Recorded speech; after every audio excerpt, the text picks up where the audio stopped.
का अजूनही आपल्या गावात, आपल्या घरात, आपल्या शासकीय इमारतींमध्ये वीज बिलांचा भार वाढत चाललाय? का आपल्या मुलांनी शुद्ध हवा अनुभवायची केवळ चित्रांमध्येच? आपण सगळेच गप्प का बसलो आहोत, जेव्हा आपल्या डोळ्यासमोर निसर्ग हरवत चाललाय? राज्यभर विजेचे दर दरवर्षी 9% वाढत गेले. शेतीवर, घरावर, उद्योगांवर खर्चाचा डोंगर वाढत राहिला आणि या सगळ्यात पर्यावरणाची शांत आक्रोश आपण दुर्लक्ष करत राहिलोय. पण आता आशेचा नवा किरण उमटतोय. राज्यातील सर्व शासकीय कार्यालये डिसेंबर 2025 पर्यंत सौर ऊर्जेवर चालवली जाणार आहेत. मुख्यमंत्री देवेंद्र फडणवीस यांनी ही घोषणा करत प्रधानमंत्री सौर घर योजना राज्यात प्रभावीपणे राबवण्याचा निर्धार व्यक्त केला आहे. ही केवळ योजना नाही, हे बदलाची सुरुवात आहे. पुण्यातील महाऊर्जा म्हणजे महाराष्ट्र ऊर्जा विकास संस्थेच्या नवीन प्रशासकीय इमारतीचं उद्घाटन मुख्यमंत्र्यांनी केलं. त्यावेळी ते बोलत होते. काय म्हणाले मुख्यमंत्री ते पाहूया. नमस्कार, मी राजेश सावंत, प्रहार न्यूजलाईन मध्ये आपलं स्वागत करतो. आज घराघरात सौर ऊर्जा पोहोचवण्याचा, 300 युनिट पर्यंत वीज बिल शून्यावर आणण्याचा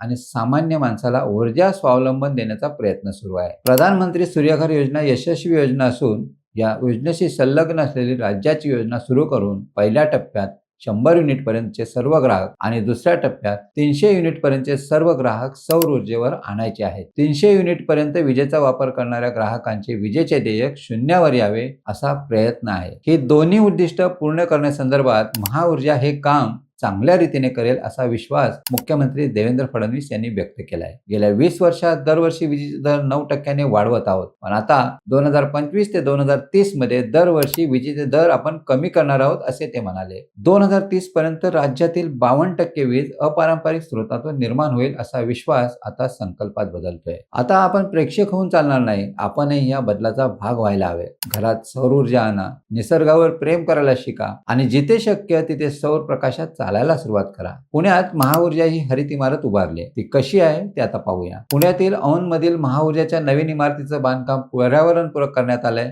हरित इमारतीसाठी असलेली सर्व मानकं या इमारतीनं पूर्ण केली आहेत. निसर्गाचा पूर्णपणे उपयोग करण्यात आला असून यामुळे ऊर्जेची बचत होईल. आवश्यक असणारी ऊर्जा 100% या इमारतीमध्ये तयार होईल. महाऊर्जाची नवी इमारत म्हणजे हरित इमारतीचा उत्तम नमुना आहे. तुम्हाला ही माहिती कशी वाटली?